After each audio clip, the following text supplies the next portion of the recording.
कहते हैं गरीबी इंसान की जेब खाली कर सकती है, लेकिन अगर इरादे मजबूत हों तो किस्मत भी एक दिन रास्ता बदल देती है।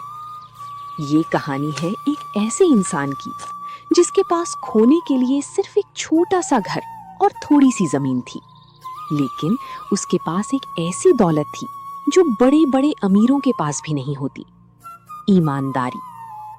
एक ऐसा किसान जिसके सामने भूख थी, कर्ज था और मजबूरी थी, फिर भी उसने गलत रास्ता चुनने के बजाय मेहनत का रास्ता चुना। सूरजपुर गांव में हरिया नाम का एक गरीब किसान रहता था।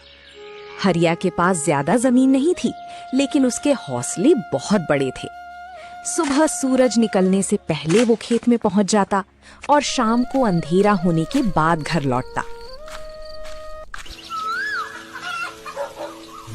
एक दिन उसकी पत्नी कमला ने कहा, आप इतनी मेहनत करते हो हरिया, फिर भी हमारे घर में खुशियां क्यों नहीं आती? हरिया हल्की मुस्कान के साथ बोला, कमला, मेहनत का फल देर से मिलता है, लेकिन जब मिलता है तो जिंदगी बदल देता है। तो भगवान आपका साथ क्यों नहीं दे रहा? आप तो इतने वर्षों से कड़ी मेहनत कर रहे हैं ना। भगवान ये क्यों नहीं देख रहा है कि हमारे घर में खाने के लाले पड़े हुए हैं? आखिर वो दिन कब आएगा? भगवान भी उन्हीं का साथ देता है जो हार मानना नहीं जानते कमला। हमारा दिन भी जरूर बदलेगा। लेकिन उस साल सूरजपुर गांव की किस्मत खराब थी। आसमान में बादल ऐसे छाए कि जैसे गांव से सूरज ने मुंह मोड़ लिया हो। एक दिन नहीं, 2 दिन नहीं, लगातार पूरे 1 महीने बारिश होती रही। खेत पानी में डूब गए, फसलें बर्बाद हो गईं। गांव के हर घर में चिंता ने जगह बना ली। किसी माँ के पास बच्चों को खिलाने के लिए अनाज नहीं था, तो किसी किसान के पास कर्ज चुकाने के लिए पैसे नहीं थे। और इसी मजबूरी का फायदा उठाता था गांव का साहूकार धनराज। उसकी नजर गरीबों की मजबूरी पर रहती थी।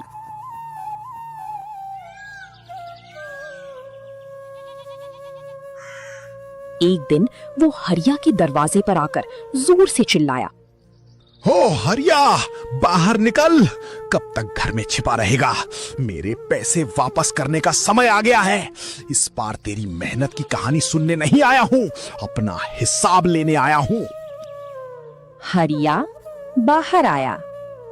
धनराज जी, आपके पैसे मेरे ऊपर कर्ज हैं, मैं उसे भूल नहीं गया।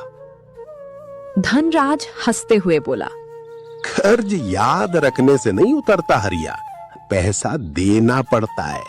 हरिया ने हाथ जोड़कर कहा, धनराज जी, मैंने आपके पैसे लौटाने से कभी मना नहीं किया, लेकिन इस बार बारिश ने सब पर बात कर दिया। थोड़ा वक्त दे दीजिए, मैं मेहनत करके आपका एक एक पैसा लौटा दूंगा। ये हाथ जोड़ने से काम नहीं चलेगा हरिया। गरीब आदमी की यही कहानी होती है। पैसे लेते समय बड़े बड़े वादे करते हो और देने के समय तुम लोग हाथ जोड़ लेते हो। हरिया की आंखों में दर्द था। गरीब हूं धनराज जी, लेकिन बेईमान नहीं। धनराज कुछ पल चुप हुआ, फिर बोला, सुन ले हरिया, मेरे 60,000 रुपए हैं। अगर 3 दिन में नहीं मिले तो तेरा घर और खेत दोनों अपने नाम कर लूंगा। हरिया की आंखों में चिंता आ गई। लेकिन साहब, 3 दिन में इतने पैसे कहां से लाऊंगा? कुछ और समय दे दीजिए। वो तेरी परेशानी है, मेरी नहीं। मैं और समय नहीं दूंगा। जिस दिन पैसे लिए थे उस दिन सोचना चाहिए था। अब रास्ता तुझे खुद ढूंढना होगा। इतना कहकर धनराज वहां से चला गया। हरिया वहीं खड़ा रह गया, आंखों में आंसू थे। हरिया उदास मन से घर के अंदर आया। उसकी पत्नी कमला ने उसका चेहरा देखा तो समझ गई कि कुछ ठीक नहीं है। क्या हुआ जी? इतने परेशान क्यों हो? धनराज ने 3 दिन में 60,000 रुपए मांगे हैं। नहीं दिए तो हमारा घर और खेत छीन लेगा। कमला थोड़ी कमला थोड़ी देर सोचती रही, फिर बोली, हमारे पास माँ की दी हुई चांदी की पायल है, उसे बेच देते हैं। नहीं कमला, वो आखिरी निशानी है, उसे नहीं बेच सकते। मैं सोच रहा हूँ क्यों ना मैं अपने दोस्त वीरू से मदद मांगू। हरिया अपने बचपन के दोस्त वीरू के घर पहुंचता है। वीरू भाई, ओ वीरू भाई। वीरू बाहर आता है। अरे हरिया, आज अचानक कैसे आना हुआ? सब ठीक तो है? हरिया अपनी परेशानी बताता है। वीरू का चेहरा उतर जाता है। भाई, तेरी हालत समझ रहा हूं, लेकिन अभी मेरे पास भी पैसे नहीं है। इतने में वीरू की पत्नी सुशीला अंदर से आवाज लगाती है। कौन आया है? हरिया आया है सुशीला, उसे पैसों की जरूरत है। सुशीला बाहर आती है और वीरू को अपने पास बुलाती है और धीरे से वीरू से कहती है, देखो जी, खुद के घर का खर्च मुश्किल से चल रहा है, किसी और के लिए मुसीबत मत लो। हरिया ये बात सुन लेता है। उसका दिल टूट जाता है। जिसे अपना सबसे अच्छा दोस्त समझा, आज वही मजबूरी में साथ नहीं दे पा रहा। हरिया वहां से चुपचाप निकल जाता है। रास्ते में वो एक पुराने पेड़ के नीचे बैठकर सोचने लगता है। तभी वहां एक बुजुर्ग आदमी आते हैं जिनका नाम था माधव काका। बेटा हरिया, इतना परेशान क्यों बैठा है? तेरे चेहरे की खुशी कहाँ चली गई? काका, मेरी जिंदगी की सबसे बड़ी मुसीबत आ गई है। धनराज के पैसे देने हैं और मेरे पास कुछ नहीं है। काका मुस्कुराए और बोले, बस इतनी सी बात के लिए तू इतना परेशान है? हरिया हैरान हो गया और बोला, काका, आपके लिए छोटी बात होगी, लेकिन मेरे लिए मेरा घर बचाने का सवाल है। मैं तुझे बचपन से जानता हूं हरिया, तू गलत रास्ते पर जाने वाला इंसान नहीं है। जरूर कोई मजबूरी रही होगी। हरिया की आंखों में आंसू आ गए।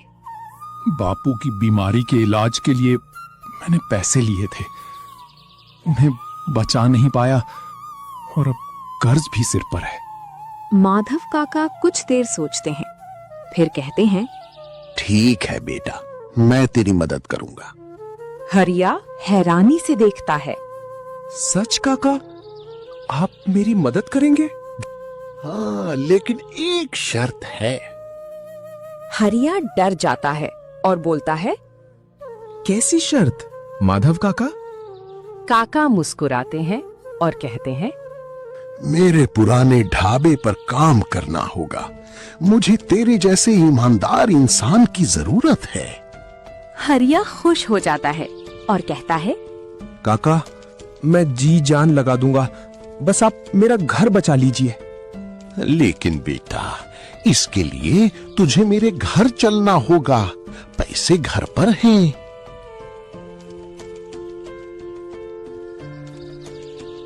ठीक है काका, चलिए चलते हैं।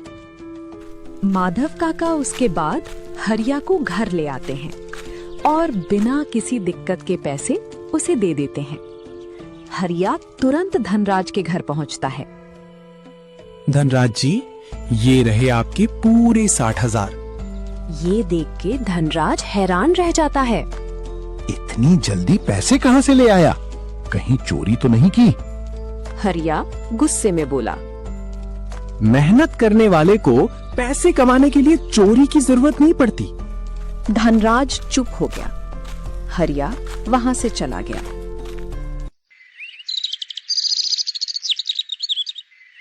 अगले दिन से हरिया माधव काका के ढाबे पर काम करने लगा। पहले दिन काका बोले, हरिया, आज तू रसोई संभाल।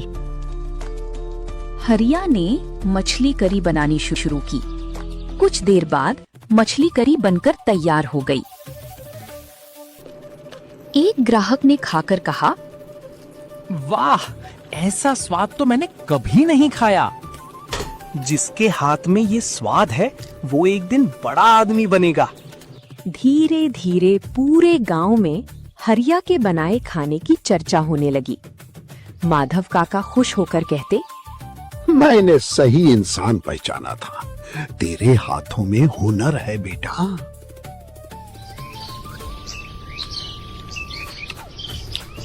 कुछ महीनों में ढाबा बहुत चलने लगा। एक दिन वही धनराज वहां खाना खाने पहुंच गया। वो हरिया को देखकर हैरान रह गया।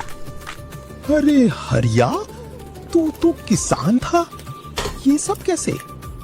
किस्मत ने रास्ता बदला है धनराज जी, लेकिन मेहनत मैंने नहीं छोड़ी।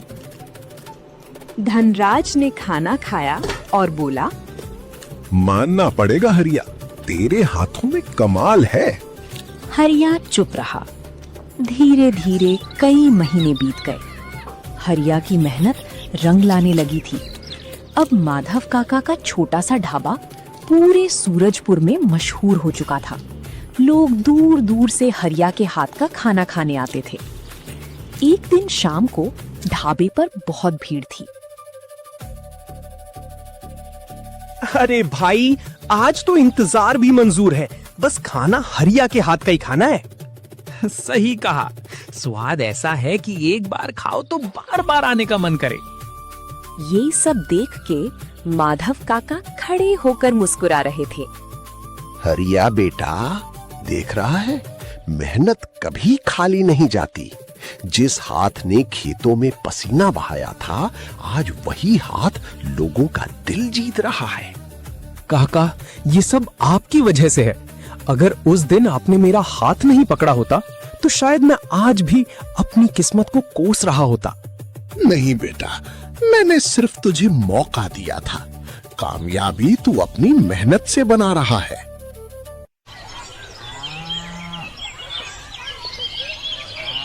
इसी बीच एक दिन अचानक माधव काका की तबीयत खराब हो जाती है। सुबह जब हरिया ढाबे पर पहुंचता है तो देखता है कि काका कुर्सी पर बैठे कांप रहे हैं। काका, क्या हुआ? आपकी तबीयत ठीक नहीं लग रही मुझे। कुछ नहीं बेटा, उम्र अपना असर दिखा रही है। नहीं काका, आप मेरे लिए सिर्फ मालिक नहीं हो, आप मेरे पिता जैसे हो। मैं आपको ऐसे नहीं देख सकता। चलिए आप घर। हरिया इसके बाद तुरंत काका को अपने घर ले आता है और तुरंत डॉक्टर को बुलाता है। कुछ दिन इलाज चलता है, लेकिन काका की हालत सुधरती नहीं।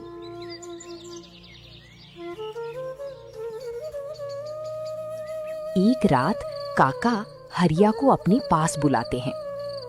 हरिया बेटा, मेरे पास ज्यादा समय नहीं बचा है। हरिया की आंखों में आंसू आ जाते हैं। काका, ऐसी बातें मत करो, आप ठीक हो जाओगे। सच्चाई से भागने से सच नहीं बदलता बेटा। हर इंसान को एक दिन जाना होता है। हरिया चुप हो जाता है। जब दुनिया ने तुझे अकेला छोड़ा था, तब मैंने तुझे नहीं देखा था। मैंने तेरी अच्छाई देखी थी। काका, आपने मेरे लिए जो किया है उसका कर्ज मैं कभी नहीं चुका पाऊंगा। मेरा कर्ज चुकाना है तो एक वादा कर। बोलिए काका। हाँ, कभी किसी मजबूर इंसान को अकेला मत छोड़ना। जिस तरह मैंने तेरा हाथ पकड़ा था, तू भी किसी का हाथ पकड़ना। हरिया रोते हुए सिर हिला देता है। उस रात माधव काका हमेशा के लिए इस दुनिया को छोड़ देते हैं।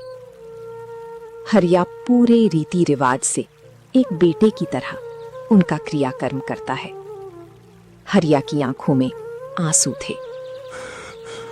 काका चले गए, लेकिन उनकी अच्छाई हमेशा जिंदा रहेगी।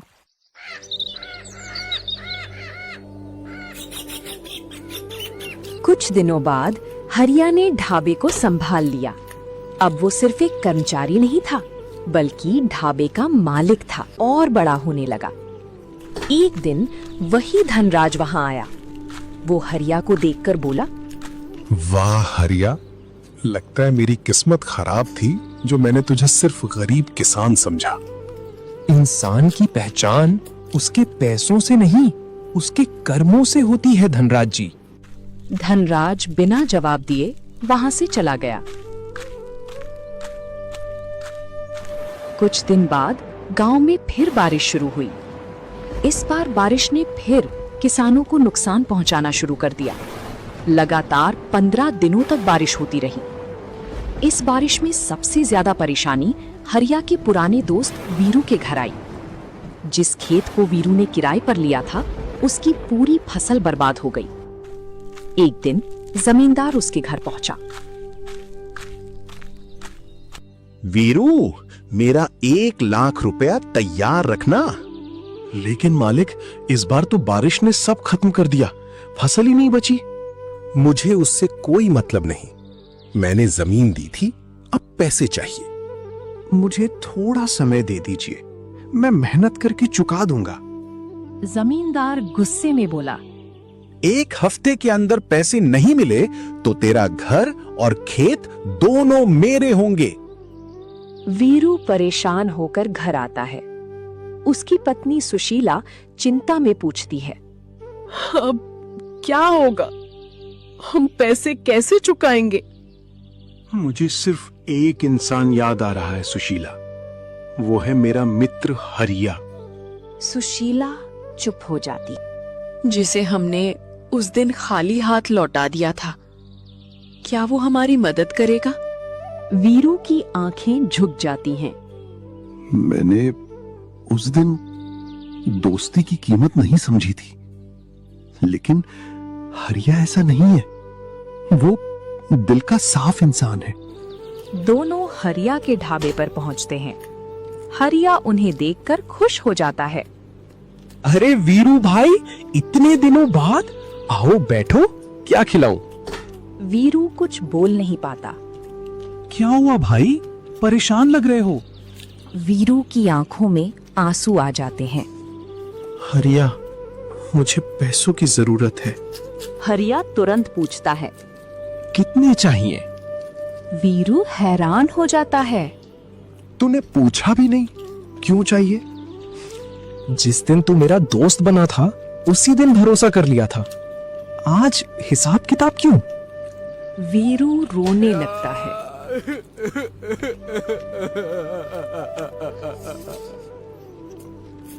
हरिया, मुझे माफ कर दे।